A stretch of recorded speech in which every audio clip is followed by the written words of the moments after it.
Welcome, villagers, to this week's Reflecting the Realm. I've been flitting from mirror to mirror all week, catching the week's twists and turns in the glass as they ripple across the kingdom, ready to reflect them back to you as only this magic mirror can. So let's get started.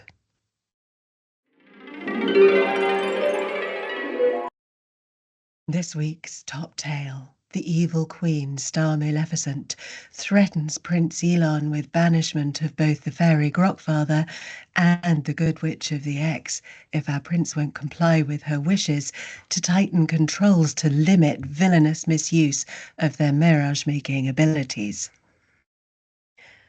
The prince, seemingly believing her true aims to be banishment of the good witch of X from the realm, to quiet the voices of the villagers she cares for, called the evil queen's bluff, tightening controls, and our Starmaleficent has not disappointed.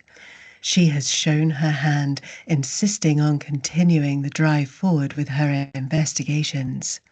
No suggestions yet from the evil queen of going after other mirage makers, such as those of the meta vortex, though it is proven by the Realm Guard statistics to be laden with far more villainous content.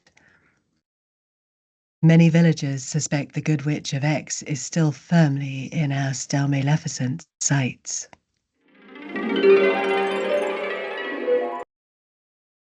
The decree for mandatory digital ledgers has been rolled back following tumultuous outcry by the villagers who deemed the risks of such tools in the hands of the crown to be a grave threat to their freedoms. This is U-turn number 13 for Starmaleficent's Red Court, a most magical number. Could there be a deeper meaning in there? Rachel de Reeves, our tax-happy Sheriff of Nottingham, alarmed by the rates uproar from alehouses after her latest tax hikes, grudgingly offers possible relief to come. Though considering the Sheriff's well-documented passion for taxation, I shouldn't get your hopes up too high that it will help that much.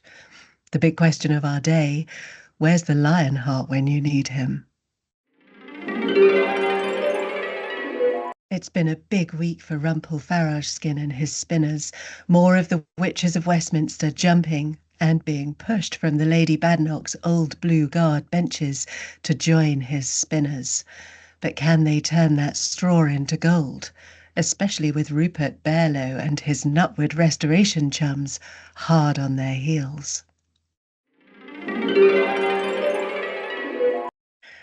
Across the water in the distant realm of stars and stripes, the Wizard of Trumpz has proclaimed to merchant barons that inflation is defeated and treasures will flow. But the grocer's scrolls show food prices rising 2.4% yearly. For villagers, the curse of inflation still lingers. And finally, a happy ending for our very own Puck. Puckie Gervais wins another golden orb for his latest weaving of tales, Mortality. He was unable to be there to collect the orb himself, but we all know what he'd have said as he gestured towards the self-proclaimed prince and princesses, lords and ladies of all the realms. Lord, what fools these mortals be! Mischievous little sprite that he is. That's it for this week's reflections. I'm off back to my magic mirrors to keep an eye out for new tales. I look forward to seeing you next week for more on Reflecting the Realm. Thank you for watching.